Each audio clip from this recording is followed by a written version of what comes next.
Over the years, I've enjoyed having dialogues and debates with people who are contemptuous of my Christian beliefs. And I like to break down walls and build bridges.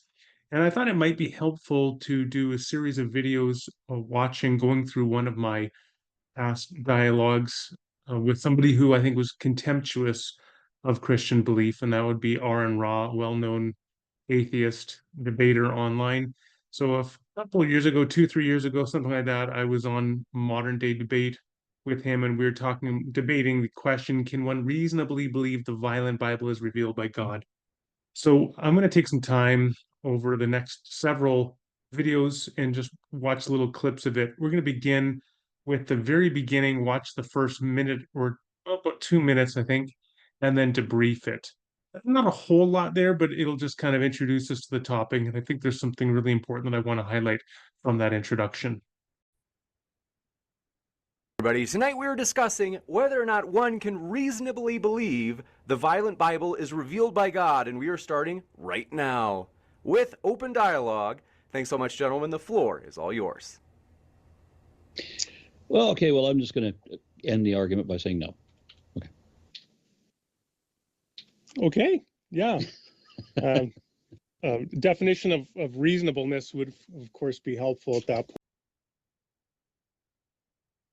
The first thing that I think is interesting just to highlight is I think Aron Ra, by just saying no at the beginning, there's a little bit of humor injected in there. It's also obviously, however, conveying a deep sense of dismissiveness toward any prospect for the Christian narrative being a viable, defensible view.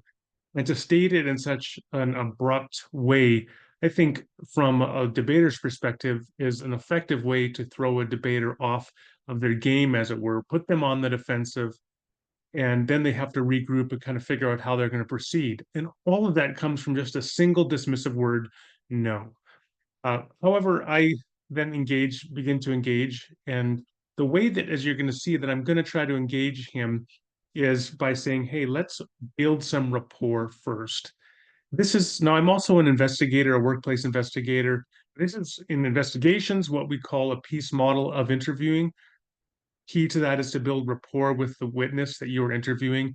I'm not suggesting that debating an atheist is similar to questioning a witness. What I am saying is it's sensible, good sense in all of life to begin by building a rapport with people that you want to have a dialogue with, to question, to attempt to persuade of your point of view.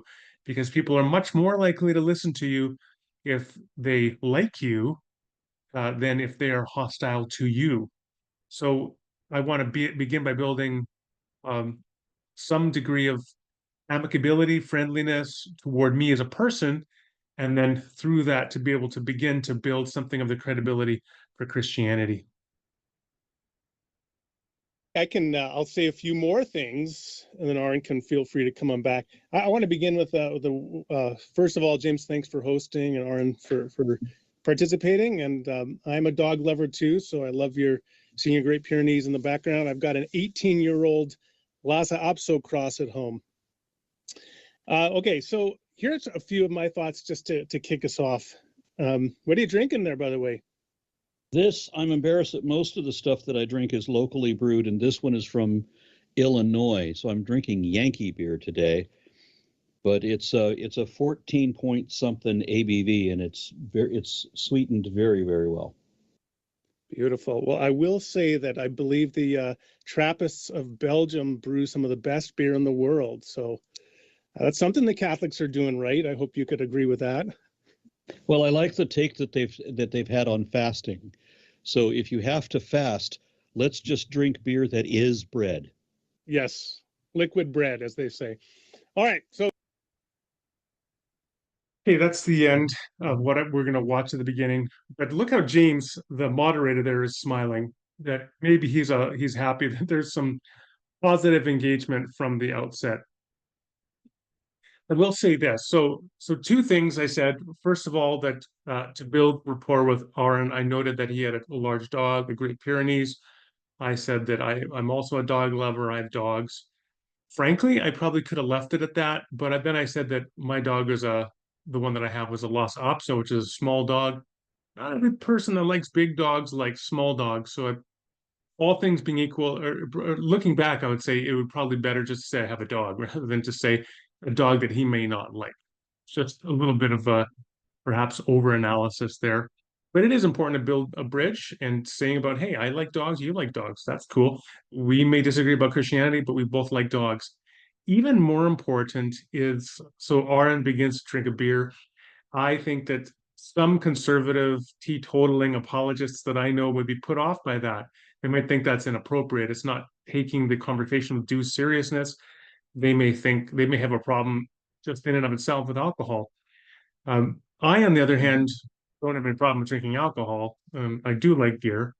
And I wanted to make a point to build a bridge again with Aaron, and not only to build a bridge by talking about beer, another common touchstone, just like dogs, but also to highlight, in fact, Christians make some of the best beer in the world. In particular, Trappist monks in Belgium are famous for making some of the best beer in the world.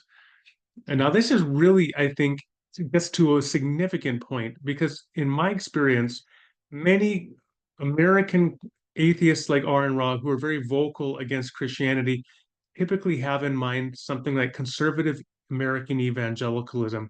And so much of what they think of as Christianity is conflated with this expression of conservative American evangelicalism.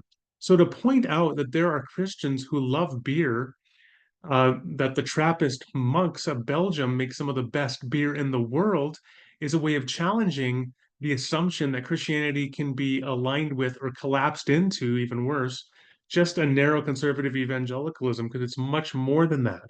So I'm not only building a bridge here, I'm also seeking to deconstruct some of the negative assumptions and baggage that somebody like Aaron would have about what Christianity is in the first place. So that's a quick debrief on the introduction.